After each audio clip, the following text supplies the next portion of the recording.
గోదావరి జిల్లాలో TDP MLC అభ్యర్థి పేరాబత్తుల రాజశేఖర్ ఆధిక్యం దిశగా దూసుకెళ్తున్నారు. 28 టేబుళ్లపై మూడవ రౌండ్ పూర్తయ్యేసరికి 84,000 ఓట్లను లెక్కించారు. వీటిలో చెల్లుబాటు అయిన ఓట్లు 76,345 కాగా చెల్లని ఓట్లు 7,655. పేరాబత్తులకు 48,923 ఓట్లు నమోదయ్యాయి. పీడీఎఫ్ అభ్యర్థి దిడ్ల వీరరాఘవులకు 16,806 ఓట్లు వచ్చాయి.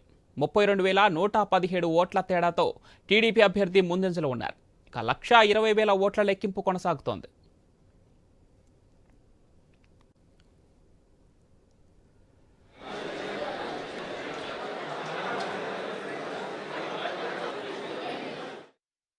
గోదావరి జిల్లాలో టీడీపీ ఎమ్మెల్సీ అభ్యర్థి పేరాబత్తుల రాజశేఖర్ ఆధిక్యం దిశగా దూసుకెళ్తున్నారు. 28 టేబుళ్లపై మూడవ రౌండ్ పూర్తయ్యేసరికి 84,000 ఓట్లను లెక్కించారు.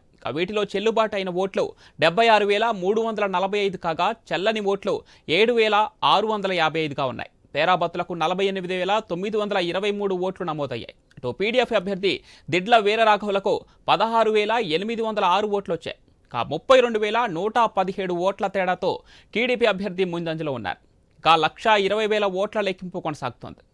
ఎమ్మెల్సీ ఓట్ల లెక్కింపుకు సంబంధించి మరిన్ని డీటెయిల్స్ మా ప్రతినిధి భార్గవ్ అందిస్తారు. ఎస్ భార్గవ్.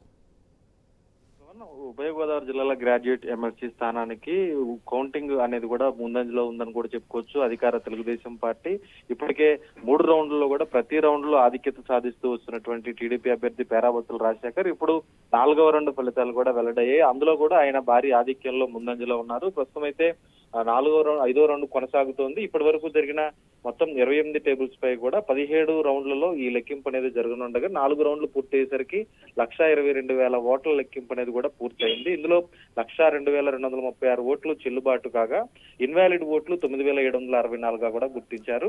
అయితే ఇందులో అత్యధికంగా టీడీపీ అభ్యర్థి పేరాబత్తుల రాజశేఖర్ కు 64,405 ఓట్లు నమోదు అయ్యాయి. అలాగే ప్రత్యర్థి అయినటువంటి పీడీఎఫ్ అభ్యర్థి దిడ్ల వీరరాఘవులకు 23,252 ఓట్లు నమోదయ్యాయి. వీరిద్దరి మధ్య కూడా వ్యత్యాసం కూడా చూసుకుంటే 41,153 ఓట్ల భారీ వ్యత్యాసం ఉంది. అంత ఆధిక్యంలో కూడా ప్రస్తుతం టీడీపీ అభ్యర్థి రాజశేఖర్ ఉన్నారు. ఇంకా దాదాపు 96,000 ఓట్ల లెక్కింపు అనేది కూడా కొనసాగాల్సిన అవసరం ఉంది. ఇంకా దాదాపు 4 గంటల సమయం కూడా పట్టేటువంటి అవకాశం ఉంది కౌంటింగ్ పూర్తయ్యేసరికి. అయితే నిన్న ఉదయం 8 గంటలకు ప్రారంభించినటువంటి ఈ కౌంటింగ్ రాత్రి 10 గంటల వరకు కూడా ఓట్లన్నీ కూడా బ్యాలెట్ బాక్స్ నుంచి తీసి వాటన్నిటిని విడిగా కట్టలు కట్టేందుకు సమయం పట్టింది. రాత్రి 10 గంటల నుంచి కూడా తొలి రౌండ్ మొదలైంది. తొలి రౌండ్ నుంచి 4వ రౌండ్ ఇప్పటి వరకు జరిగిన ప్రతి రౌండ్ లో కూడా టీడీపీ అభ్యర్థి భారీ ఆధిక్యత సాధిస్తూ వచ్చారు.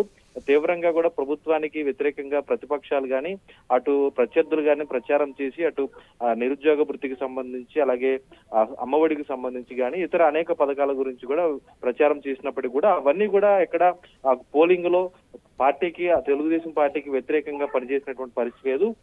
ఓటర్లందరూ గ్రాడ్యుయేట్ ఓటర్లందరూ కూడా అధికార పార్టీకి పట్టం కట్టారని కూడా ఈ ఫలితాల ద్వారా కూడా చెప్పుకునే పరిస్థితులు రిజల్ట్స్ అయ్యేలోపు కూడా కనిపించేలా కూడా ఉన్నాయి. ప్రస్తుతం అయితే తెలుగు తమ్ముళ్ళు ఎంతో ఆనందోత్సాహాలతో ఉన్నారు. ఉభయ గోదావరి జిల్లాలో మొత్తం 34 అసెంబ్లీ నియోజకవర్గాల పరిధిలో కూడా ఈ ఎమ్మెల్సీ స్థానం ఉంది. మొత్తం 35 మంది అభ్యర్థులు పోటీ చేస్తే కేవలం వీరిద్దరి మధ్య పోటీ కనబడింది. 3వ ప్రధాన అభ్యర్థిగా అందరూ అనుకున్నటువంటి మాజీ ఎంపీ హర్షకుమార్ తనయుడు జీవి సుందర్ కు కూడా తొలి రౌండ్ లో తప్ప ఆ తర్వాత ఎక్కడా కూడా చెప్పుకోదగ్గ ఓట్లు కూడా రాకపోవడంతో అటు కేవలం ఇద్దరి మధ్య పోటీ ఉంది. అయితే భారీ ఆధిక్యత ఉండడంతో అది పెద్ద పోటీ కాదు తమకు అంటూ కూడా ప్రస్తుతం తెలుగుదేశం పార్టీ విజయోత్సాహానికి సిద్ధమవుతున్నటువంటి పరిస్థితి కూడా ఉంది. కాసేపట్లోనే ఒక 2 గంటల్లో కూడా పూర్తి మెజారిటీ కూడా వస్తే 2,18,000 ఓట్లు మొత్తం పోలైన ఓట్లు, అందులో 1,09,000 ఓట్లు ఎవరికి వచ్చినా కూడా వారిని మ్యాజిక్ ఫిగర్ విజయం వరుస్తుంది. కాబట్టి ఇప్పటికే భారీగా కూడా వారికి టీడీపీ అభ్యర్థి పేరాబత్తుల రాజశేఖర్ 64,405 ఓట్లు వచ్చాయి. కాబట్టి ఇంకొక 40,000 ఓట్లు వస్తే కనుక ఖచ్చితంగా గెలుపు